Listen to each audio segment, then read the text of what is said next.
Assalamualaikum warahmatullahi wabarakatuh. Saya Mahbub Ahwani, mahasiswa aktif Universitas Bina Bangsa semester 6 jurusan Ilmu Komputer dengan NIM 140140090. Di sini saya akan membuat ringkasan materi dari PPT yang sudah dosen pengampu saya buat, yaitu Bapak Rudianto Eskom MTI. Ya, langsung saja kita masuk ke dalam pembahasan utama dalam ringkasan materi ini. Yang pertama, kita perlu mengetahui terlebih dahulu apa itu jaringan komputer. Dalam definisinya, jaringan komputer ialah kumpulan komputer yang saling terhubung untuk berbagi sumber daya dan informasi. Dalam tujuan dan manfaat, jaringan komputer memungkinkan komunikasi yang cepat, berbagi sumber daya, dan meningkatkan efisiensi kerja. Dalam contohnya, kita bisa menggunakan sharing komputer untuk berbagi printer dalam sebuah ruangan. Dalam contoh ini kita tidak perlu membawa PC atau laptop kita ke tempat printer berada. Di sini bisa kita hubungkan printer dengan device kita atau perangkat kita, entah itu PC atau laptop, dengan memanfaatkan jaringan komputer. Dalam perkembangan teknologi, jaringan komputer mempunyai berbagai macam media transmisi seperti kabel tembaga, fiber optik, serta koneksi kabel dengan kecepatan yang tinggi. Selanjutnya kita masuk ke dalam komponen dasar jaringan komputer. Yang pertama ada perangkat keras, seperti router, switch, modem, NIC, repeater, dan bridge yang menghubungkan jaringan fisik. Dan dalam setiap perangkat memiliki fungsi spesifik dalam mengelola aliran data jaringan komputer. Selanjutnya ada perangkat lunak. Perangkat lunak ialah sistem operasi jaringan, protokol, dan aplikasi yang mengatur komunikasi data. Dalam fungsi perangkat lunak di jaringan komputer ialah menerjemahkan perintah pengguna menjadi sinyal elektronik yang dapat dipahami perangkat. Selanjutnya, media transmisi seperti kabel UTP, fiber optik, ataupun gelombang radio itu digunakan sebagai media transmisi untuk mengirimkan data. Dan dalam setiap media memiliki kelebihan dalam hal kecepatan, jarak, dan biaya. Selanjutnya ada jenis-jenis jaringan komputer. Yang pertama ada wide area network atau disingkat menjadi WAN.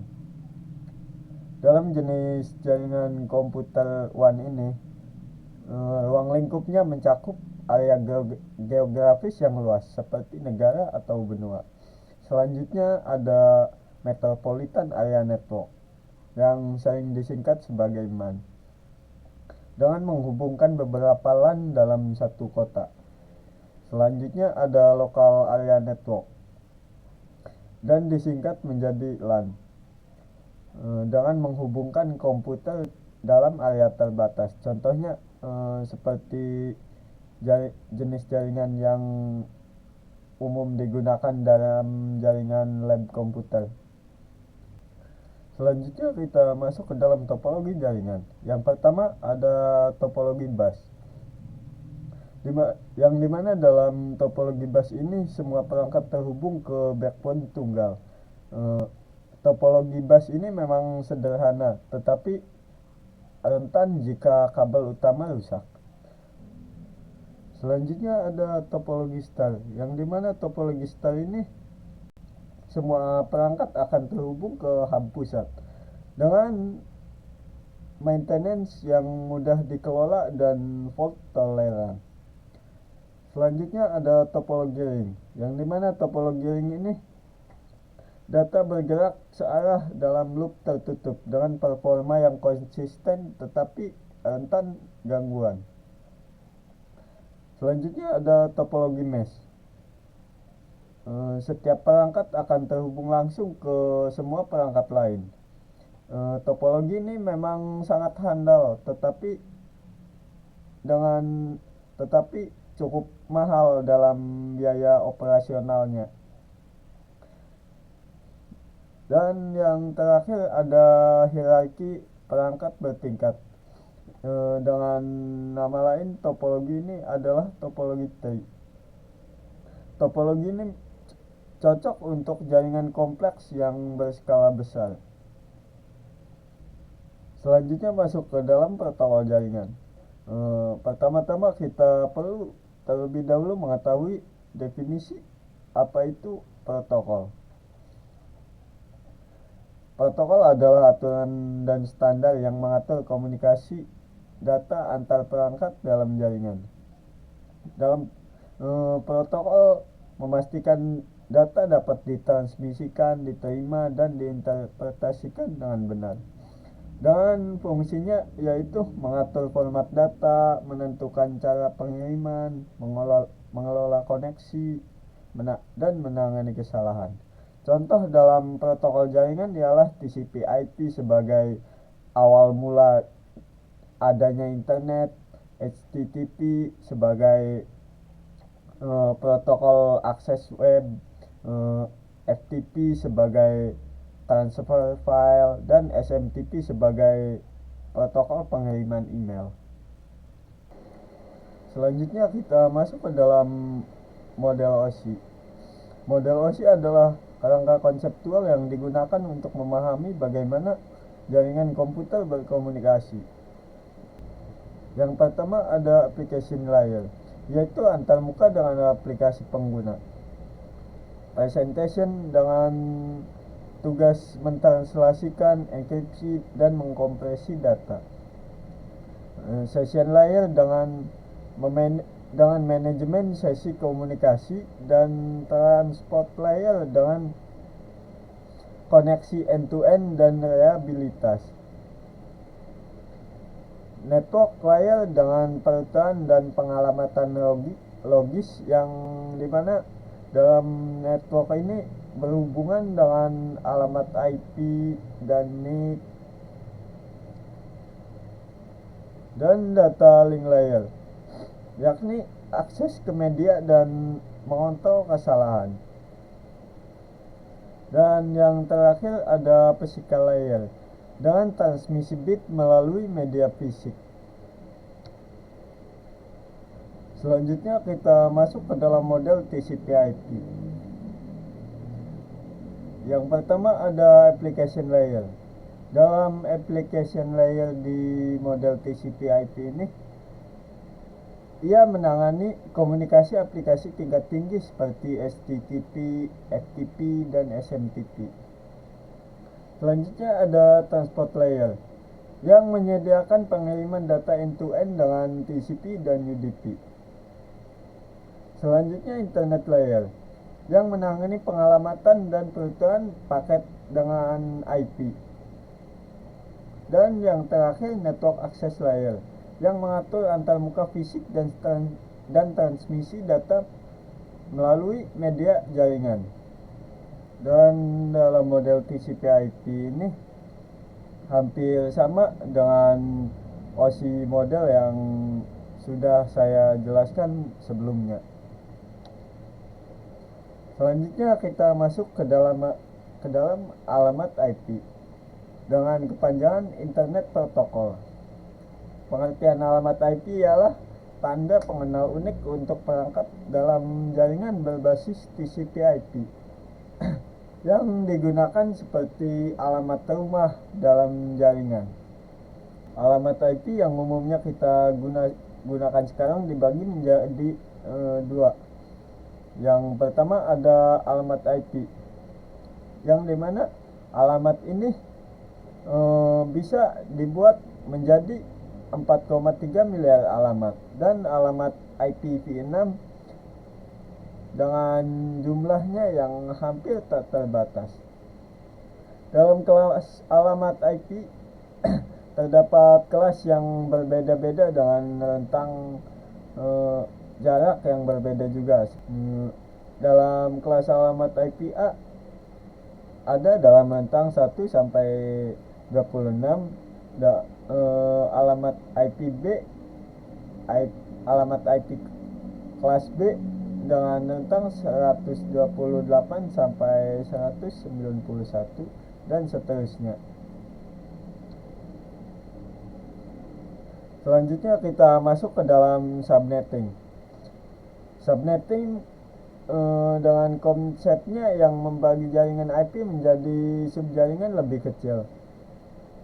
Dalam setiap subnet memiliki identitas jaringan tersendiri. Selanjutnya manfaat dalam subnetting. Manfaat dalam subnetting ialah meningkatkan keamanan, mengurangi kemacetan lalu lintas jaringan, dan mengoptimalkan penggunaan alamat IP. Selanjutnya masuk ke dalam cara menghitung subnet dengan menentukan jumlah subnet, host per subnet, dan rentang alamat menggunakan subnet mask. Selanjutnya kita masuk ke dalam domain name system atau disingkat sebagai DNS. Cara kerja dalam domain name system ini ialah contohnya user melakukan permintaan DNS dengan memasukkan nama domain di browser, dan server DNS akan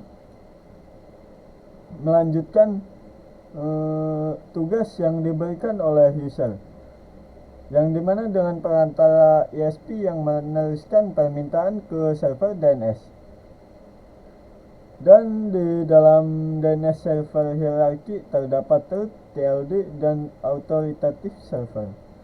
Selanjutnya masuk ke dalam resolusi alamat. Dalam resolusi alamat di sini ketika user melakukan permintaan DNS, resolusi alamat akan menerjemahkan domain ke alamat IP. Selanjutnya setelah alamat DNS diterjemahkan, browser bisa terhubung ke server dengan IP. Selanjutnya kita masuk ke dalam perangkat jaringan. Yang pertama ada switch, dengan fungsi untuk menghubungkan perangkat dalam jaringan lokal dan meneruskan data berdasarkan alamat MAC. Yang kedua ada router, yang mempunyai cara kerja dengan menghubungkan jaringan berbeda dan mengarahkan traffic antar jaringan berdasarkan alamat IP. Selanjutnya ada modem, yang mengonversi sinyal digital ke analog serta sebaliknya untuk transmisi melalui telepon atau kabel. Yang terakhir ada repeater atau bridge, yang fungsinya untuk memperkuat sinyal dan menyebarkan sinyal kembali atau menghubungkan segmen dengan jaringan sejenis. Selanjutnya kita masuk ke dalam keamanan jaringan. Dalam ancaman keamanan jaringan terdapat banyak sekali ancaman keamanan dalam jaringan ini, seperti malware, phishing, serangan DDoS, dan man in the middle yang mengancam integritas jaringan. Dengan firewall kita dapat mengontrol lalu lintas jaringan berdasarkan aturan keamanan yang telah ditetapkan, seperti autentikasi dalam keamanan jaringan. Selanjutnya ada enkripsi data, yang mengacak data sehingga penerima sah yang dapat membacanya dengan kunci dekripsi. Selanjutnya kita masuk ke dalam wireless networking. Jaringan nirkabel memungkinkan konektivitas tanpa kabel fisik, seperti Wi-Fi contohnya. Dan Bluetooth juga ideal untuk perangkat jarak dekat. Jaringan seluler menyediakan konektivitas mobile skala luas, dan teknologi terbaru meningkatkan kecepatan dan jangkauan. Contohnya jika di tahun sekitar 2007-2008 saya masih menggunakan Bluetooth untuk berbagi file. Selanjutnya kita masuk ke dalam bagian cloud computing. Ada 3 model layanan utama yang menjadi pilar utama dalam cloud computing. Yang pertama ada IaaS, yaitu infrastruktur as service, PaaS sebagai platform as service, dan SaaS sebagai software as service. Ada juga 4 model deployment dalam cloud computing. Yang pertama ada public, private, hybrid, dan community cloud. Dalam cloud computing mendapatkan 60% penghematan biaya. Rata-rata penghematan infrastruktur IT dengan migrasi ke cloud computing. Serta 99,9% mendapatkan uptime, yakni ketersediaan layanan yang ditawarkan oleh provider cloud terkemuka. Selanjutnya kita masuk ke dalam bagian IoT, yaitu Internet of Things. IoT menghubungkan benda fisik ke internet yang memungkinkan pengumpulan dan pertukaran data dengan aplikasi yang meluas dari rumah pintar hingga industri. Dan masa depan IoT mencakup integrasi dan AI dan machine learning untuk analisis prediktif dan pengambilan keputusan otonom. Selanjutnya kita masuk ke dalam cara dalam men-troubleshooting jaringan.